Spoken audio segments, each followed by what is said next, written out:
Assalamualaikum warahmatullahi wabarakatuh. Halo, apa kabar semuanya? Semoga kalian baik dan sehat selalu. Kembali lagi dalam pembelajaran mata pelajaran ilmu pengetahuan alam, masih pada bab 7 tentang bumi dan tata surya untuk tingkat SMP dan MTSN, part 5 bersama saya, Tutor Yulianti Atina Handini Eskom. Selamat belajar. Matahari sangat besar perannya terhadap kehidupan makhluk hidup di muka bumi. Adakah kehidupan di bumi ini yang tidak membutuhkan matahari? Apa yang membuat matahari begitu istimewa bagi bumi? Dengan perkembangan teknologi saat ini, ilmuwan dapat mengenal matahari lebih dekat dan lebih akrab. Mari pelajari bintang besar yang menjadi benda langit terpenting dalam kehidupan di bumi ini. Sebelum itu, kita akan mengenal bagian-bagian dari matahari. Chromosfer atau chromosphere. Lapisan ini terletak di atas fotosfer dan terdiri dari gas, panas, dan jarang. Chromosfer ini terlihat selama gerhana matahari dalam bentuk lapisan merah muda yang disebut prominence. Fotosfer atau photosfer. Ini adalah lapisan yang terlihat dari matahari. Ini adalah lapisan terluar inti yang memancarkan cahaya yang kita lihat sebagai cahaya matahari. Fotosfer memiliki garis-garis gelap yang disebut bintik matahari. Zona konvektif atau convection zone. Ini merupakan lapisan yang terletak di atas lapisan radiatif dan memiliki sirkulasi massa panas. Energi dipindahkan ke atas melalui pergerakan konveksi. Pergerakan ini menciptakan bintik matahari dan aktivitas matahari lainnya. Yang berikutnya adalah inti matahari. Ini adalah lapisan terdalam matahari, tempat reaksi nuklir utama terjadi. Inti ini sangat padat dan panas. Lapisan radioaktif atau radioactive zone. Lapisan di atas inti, energi mengalir keluar dari inti melalui proses radiasi, seperti radiasi gelombang panjang. Ini adalah lapisan yang relatif transparan terhadap cahaya. Yang berikutnya adalah korona. Korona merupakan unsur-unsur terionisasi di dalam mahkota bersinar dalam sinar X dan panjang gelombang ultraviolet yang ekstrim. Instrumen NASA dapat menggambarkan mahkota matahari pada energi yang lebih tinggi karena fotosfer cukup redup pada panjang gelombang tersebut. Sunspot atau bintik matahari merupakan area gelap, dingin, dan bermedan magnet kuat di fotosfer matahari yang muncul akibat aktivitas magnetik. Area ini berukuran besar, kadang lebih besar dari bumi, dan jumlahnya bertambah kurang dalam siklus 11 tahun. Bintik matahari dapat memicu badai geomagnetik namun umumnya tidak berbahaya bagi bumi. Karakteristik matahari. Sebagai bintang yang paling dekat dengan bumi, matahari memegang peranan yang sangat penting. Tidak hanya sebagai bintang terdekat, matahari juga menjadi benda langit paling terang dan paling besar di tata surya. Meski demikian, ternyata matahari tergolong dalam bintang kuning kerdil dikarenakan ukurannya yang relatif lebih kecil dibandingkan bintang-bintang lain di tata surya. Perhatikan tabel berikut untuk lebih mengenal matahari. Terdapat ukuran massa matahari, diameter, gravitasi, suhu permukaan, serta periode rotasi. Berikut beberapa karakteristik matahari yang dapat diamati dengan teleskop surya khusus dari bumi adalah sebagai berikut. Yang pertama, bintik matahari. Bintik matahari yaitu cekungan di permukaan matahari yang terlihat lebih gelap karena memiliki suhu beberapa ribu derajat lebih rendah dibandingkan suhu di sekitarnya. Yang kedua, suar surya, yaitu ledakan atau semburan yang terjadi di atmosfer matahari.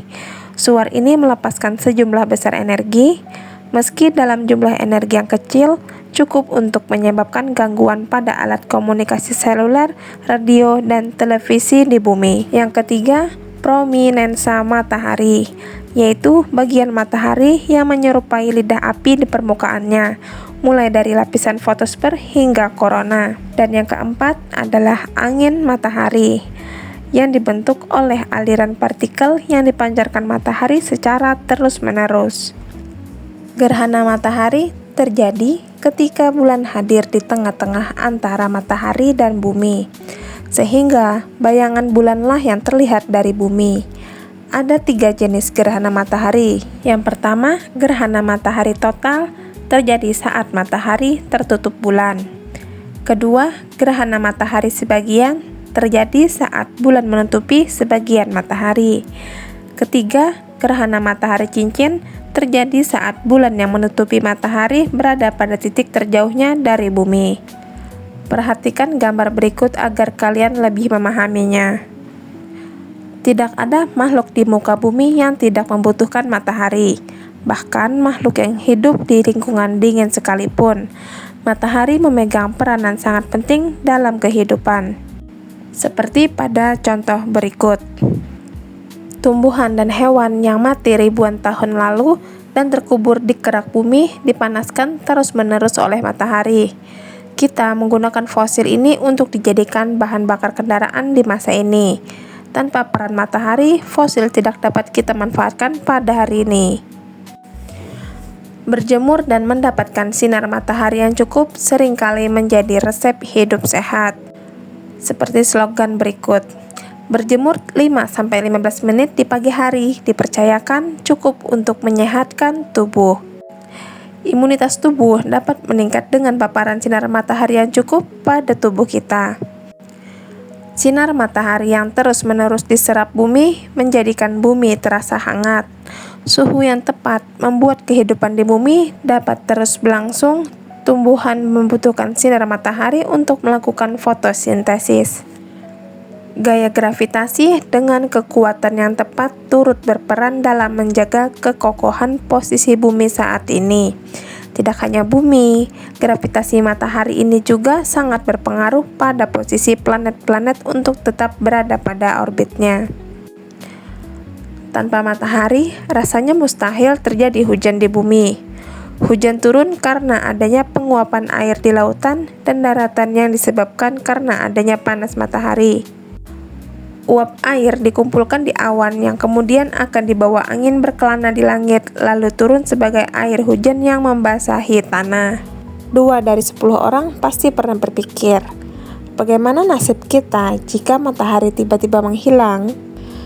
Apa kita akan senang karena kulit kita tidak akan gelap atau sebenarnya hal ini malah berbahaya?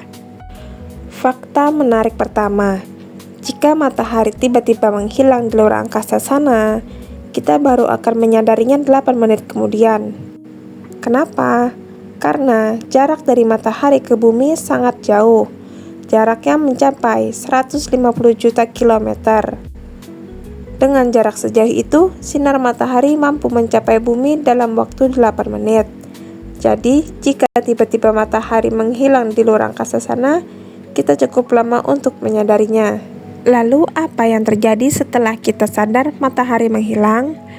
Jelas, karena matahari adalah sumber cahaya utama kita, ketiadaannya membuat bumi menjadi gelap, benar-benar gelap gulita.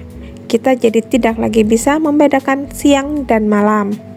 1 minggu kemudian, suhu bumi akan menurun dengan sangat drastis.